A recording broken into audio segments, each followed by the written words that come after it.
7:05 a.m. You're stirred from your Saturday morning slumber by a light buzzing coming from the other side of the room. Almost instinctively, you dash across the room to turn off your vibrating phone. The phone shows one unread text message from a number you don't recognize. Received, 7:05. I'm not really sure what's going on. I'm scared. Alone.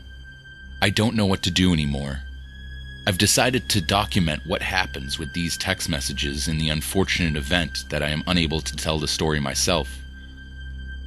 You're struck with an unnerving feeling, but your mind isn't clear enough to fully comprehend what you've just read.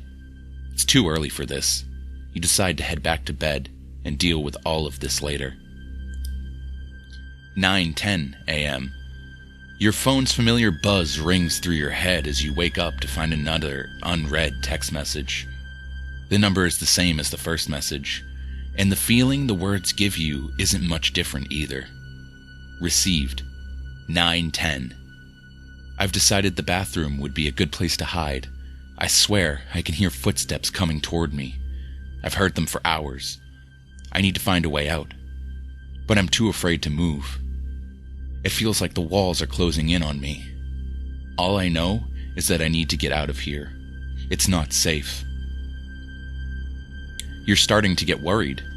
You want to help, and you try to reply, but you're unsure of what to say. You try to shrug the message off as some kind of prank, but doing so doesn't seem to make the anxious feelings go away. For now, you decide to go about your day as you normally would. 11:14 a.m. It's been 2 hours. The anxiety has nearly subsided. You find yourself unable to eat. This unexplained feeling has had an effect on your appetite. Then, right on cue, you hear that same unpleasant sound. Received, 11:15. I decided to run. Just run. I have no plan, but I've got to find an exit somewhere. The doors are all locked. Now there's nowhere else for me to go. I feel cornered, and the footsteps just keep getting louder. Needless to say, these messages are starting to get to you. You can't deal with this. You decide to just let it go. Ignore the feelings. Ignore the messages. There's no reason for you to get involved with this. You hear your phone buzz many times in the next few hours, but you try your best to block out the noise. 4:01 p.m. Another buzz. The anxiety is becoming overwhelming. Enough is enough. You check your phone and find 4 more unread messages, all from the same number as before. Received, 12:13.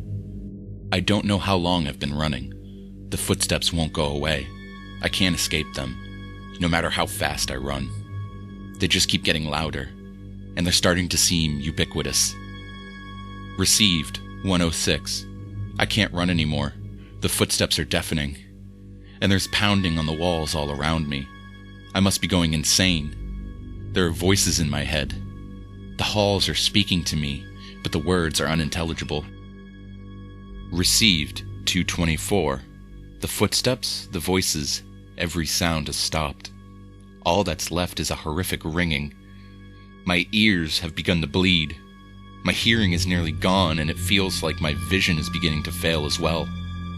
Nothing seems to be the color it should be. The once large array of colors has now turned into various shades of black and red. The heat in here is unbearable, and I'm drenched in my own sweat. Received, 4:01. I'm seeing shadows out of the corner of my eye. The walls are constantly moving. I keep trying to convince myself that this is all just a sick dream, but the heat, the shadows, the blood, it's all so real. I feel helpless. At this point, you are convinced that this is no joke. You need to find him, save him. But how? What could you possibly do to help?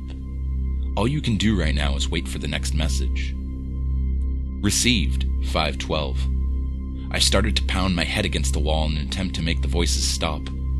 I feel like I'm surrounded, constantly watched by something or someone. Make it stop, please. Just make it all stop.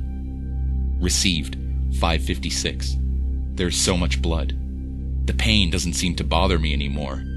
It's my only distraction from this madness. I'm beginning to feel numb. I'm not sure how much longer I'll be able to make it. If you are reading these messages, stay far away from Bellevue High School. There is something terribly wrong with this place. At that moment, you realize that whoever this person is, they're not far from you. You go to that high school. This could be your chance. You could save him. 6:25 p.m. You've made up your mind. You're going to that school.